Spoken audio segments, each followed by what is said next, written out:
আসলে আমাদের গ্রামের মানুষদেরকে ওরা মানুষ বলে মনে করে না। এখানে ব্যাংক ডাকলে বিদ্যুৎ অফ হয়ে যায়। এখন ইলেকট্রিক ছাড়া কোনো ছোট ছোট কলকারখানা চলতে পারে না। এখানে এলাকায় তাঁত শিল্প আছে, তাই ইলেকট্রিকই চলে, দর্জি আছে, ইলেকট্রিকই চলে।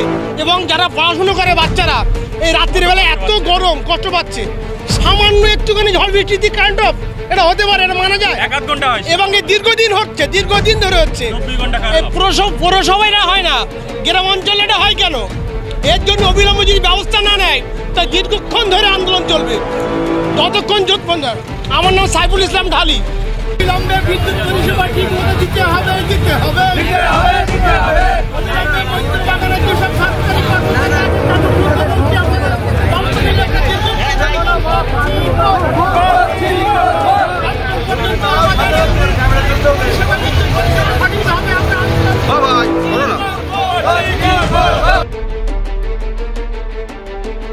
এখন হোয়াটসঅ্যাপে দেবো, না কিছুক্ষণ পরে আমরা দেখতে পাবেন।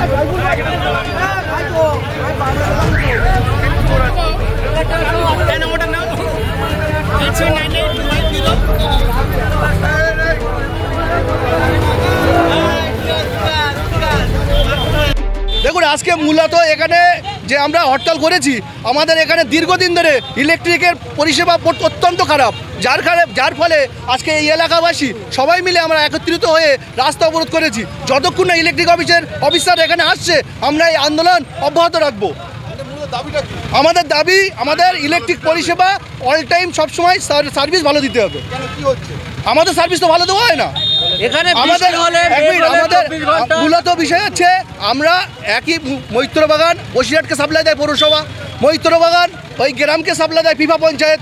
কিন্তু সমস্যা এখানে একটাই, আমরা এখানে ইলেকট্রিকের যে কভার লাগানোর পরে আমাদের সার্ভিস এখনও পর্যন্ত ভালো দেওয়া হয় না। কারণ হচ্ছে বসিরহাটের পৌরসভায় সেখানে লাইনটা ঠিক রাখা হয়, আর আমাদের জায়গায় এখানে অফ করে রেখে দেওয়া হয়, স্টক করা হয় ইলেকট্রিক। আমার নাম মোস্তাকির মোল্লা।